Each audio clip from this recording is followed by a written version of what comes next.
Figuring out which residency in Mexico you qualify for and when can be a tricky subject with quite the confusion. But hopefully, by the end of this video, it will make a lot more sense.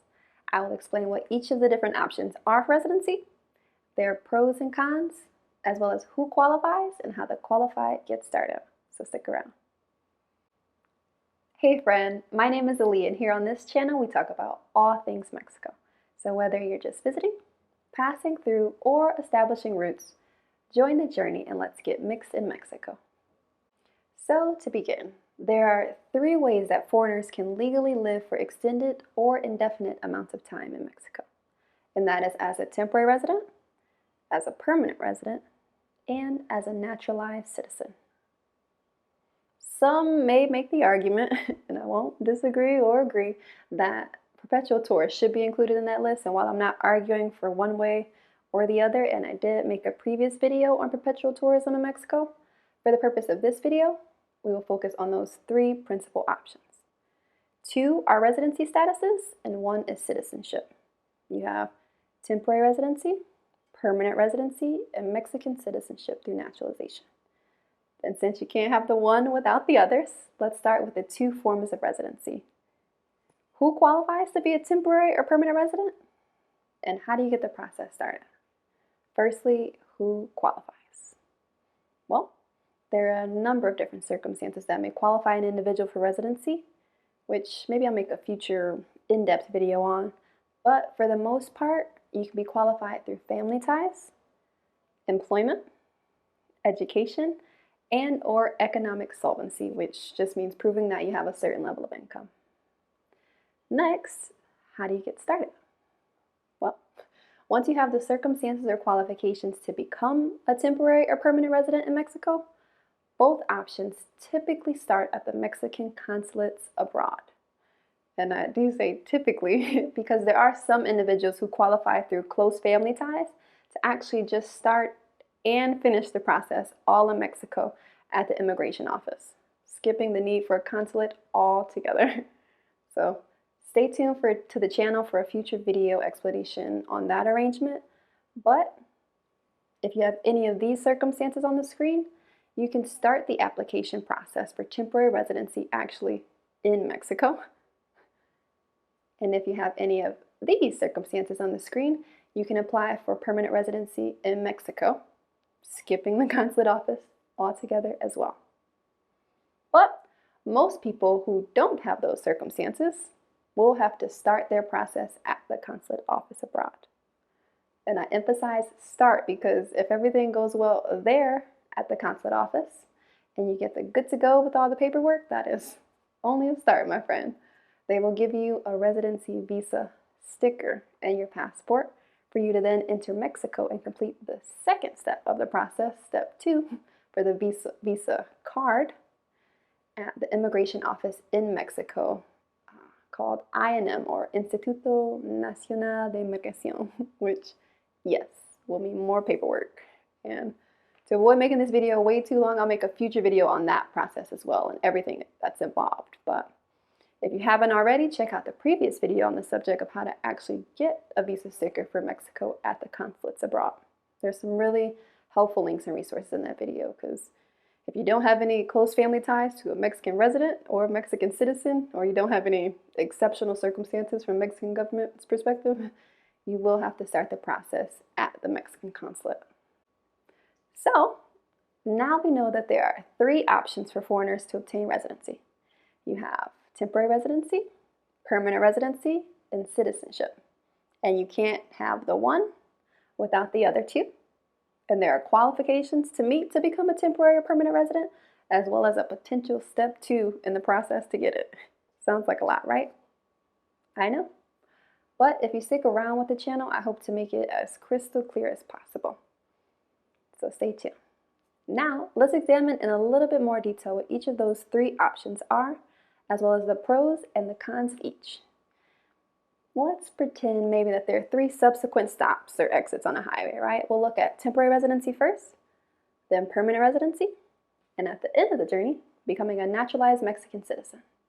So jumping straight in, temporary residency. What is it? Well, As the name may imply, it's a form of residency in Mexico that legally allows an individual to temporarily reside in the country for a minimum of 1 year. Once you complete step 2 at the INM office in Mexico for the resident card, on your actual temporary residency card that they give you, you will see 2 dates. A start date called the date of expedition or fecha de expedición, and an end date called the date of expiration or fecha de vencimiento, I think. Hopefully I said that right. And that fecha de vencimiento is where you find out how long your temporary residency is valid for. And it is very important that you know that Mexico uses day, month, year format. So if your date says 10-3-24, don't wait until October 3rd of 2024 to renew your residency, because it will have had expired on March 10th of that year. And immigration may not like that. So pay attention to that. But how much time am I given, Aaliyah? That's a good question. And the answer depends really on whatever particular set of circumstances you have, but generally speaking, on the first go around with INM, you'll be given a minimum of 1 year to start, and after your renewal within a month of the expiration, you will then be eligible to request temporary residency status for up to 3 years. And after 4 years as a temporary resident, you can then qualify to transition to permanent residency status, but we'll talk more about that later. What are the advantages and potential disadvantages of temporary residency in Mexico? Well, as a temporary resident in Mexico, some advantages may include, while your temporary residency card is valid, you can enter and exit the country as much as you want without an 180-day cap, as perpetual tourists are limited to. You can also participate in the Mexican public health care system. You could temporarily import a car and household items duty-free. You can temporarily import a vehicle. You can buy a vehicle and legally register it. You can get a local driver's license and all the discounts that may come with it, which could be a bonus. You can get certain local bank accounts. And after 2 to 4 years as a temporary resident, you can apply for permanent residency status. But Aaliyah, you just said after 4 years I can transition to permanent residency status. Now you're saying 2? Don't worry, we'll talk about that later too. Some potential disadvantages of temporary residency status may include, first, having to meet the financial requirement before applying if that's what you're using to qualify. It also could potentially be a hassle in acquiring all the legal documentation from your home country for the application. It's a lot of paperwork. Not to mention the application and everything in it is in Spanish. You also can't avoid the Mexican government offices, which might prove to be frustrating at times. And since it's a temporary residency, you have to renew your residency every so often with INM again, which means doing step 2 of the process all over again. Filling out the paperwork, making the copies, don't forget about the copies, paying the taxes, the fees, etc., etc., etc. Next stop, permanent residency. What is it? Well, contrary to the previous, it's a form of residency in Mexico that legally allows an individual to permanently, as the name may suggest, reside in the country for an indefinite amount of time with no expiration or end date. Those who qualify for this route usually have held temporary residency status for at least 4 years prior, but it is possible to qualify after 2 years of temporary residency status if you are married to a Mexican citizen.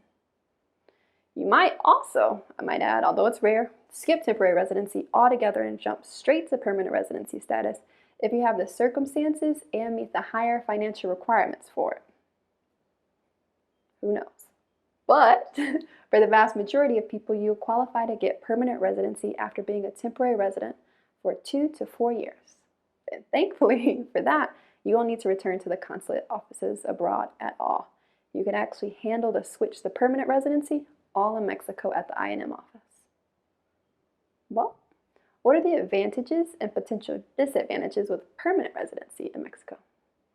Well, some advantages may be, as the same as with temporary residency, you can enter and exit the country as much as you want, no cap. You can participate in the Mexican public health care system.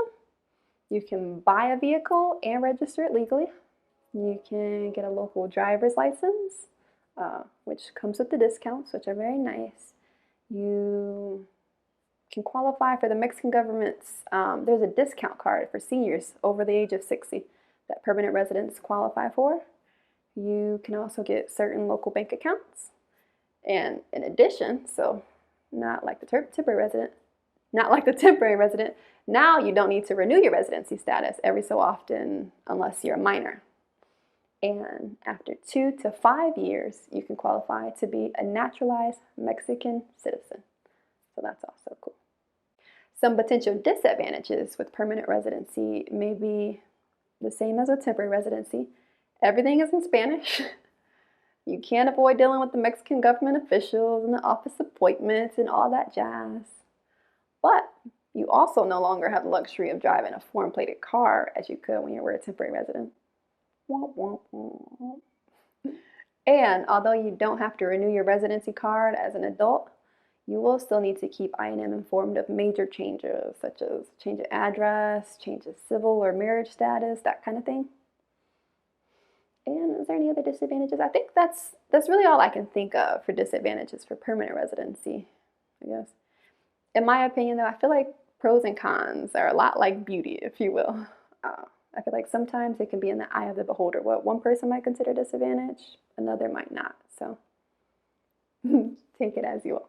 At any rate, now that we've considered the two, temporary residency and permanent residency, let's consider the other one, the last step on the journey, becoming a naturalized Mexican citizen. This is for folks who may have tested out Mexican life, maybe as a resident, and wants to take their relationship with Mexico to the next level. Those who qualify for this stop on the journey must have held either of the two residency status, permanent or temporary, for a certain amount of time, pass the Mexican citizenship exam, and have physically resided in the country for a certain amount of time, which I'll explain in more depth in my next video on that topic, so look out for that. But why would someone choose to go down this route? What are some of the potential advantages and disadvantages of becoming a naturalized Mexican citizen? Well, some of the advantages may be, as similar with permanent residency, you can enter and exit the country whenever you want. No expiration. Live your best life, if you will.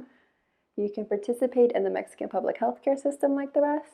You can buy a vehicle and register it. You can get a local driver's license and the discounts.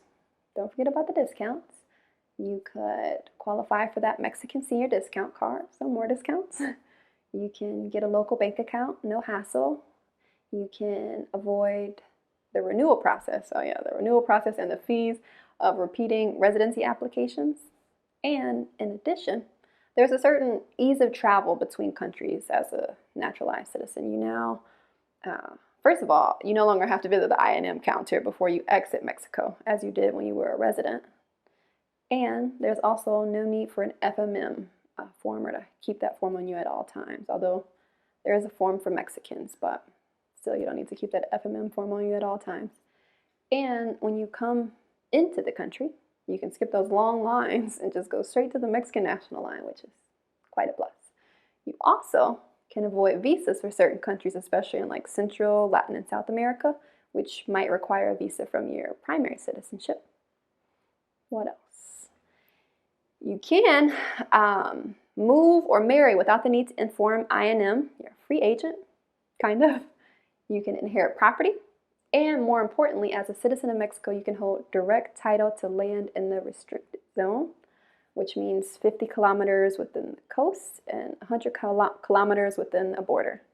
And let me just say, that might save you a lot of money in the long run, because foreigners can technically buy property. They can technically buy property in the restricted zone, but only through a Mexican corporation or a bank trust, which tends to add up with time, if you ask me. And some of the potential disadvantages of naturalization may be the same as with permanent residency. Of course, you aren't allowed to drive a foreign-plated car. Everything is in Spanish, including the citizenship test. But this time with the application, you can't use Google Translate on the exam, at least. You can't avoid dealing with the Mexican government officials and the office appointments and the paperwork, but it's really for anyone living in Mexico. And now, as a naturalized Mexican citizen, it is important to note, I will say, you can't be out of the country for more than 5 years continuously or in a row. And I say and, you are now subject to the Mexican law and legal or justice system and can no longer seek protection or asylum with your birth country's consulate, embassy, or the like, which could be scary, but it doesn't have to be. And I guess I will say a potential con for all three options is that it could get quite expensive for each step along the journey, especially if you need to hire someone to help you. But personally, my husband and I got my residency and his citizenship all without hiring an immigration specialist or a lawyer. And I might add, with speaking absolutely terrible Spanish. So it is possible, and it is a way to potentially save a lot of money if you do it that way. So stay tuned for our storytime video on how we did that.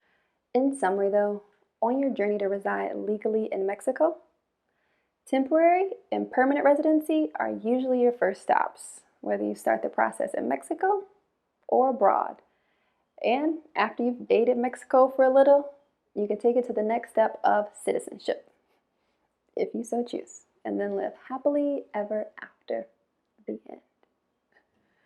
I hope that was entertaining yet helpful in explaining your options as a lawful resident in Mexico. If it was, feel free to like the video. It lets me know that this kind of content and information is helpful. Or feel free to share it with someone you think might benefit from it. But nonetheless, have fun, friend. Enjoy the process. Hasta pronto. See you soon. Nos vemos.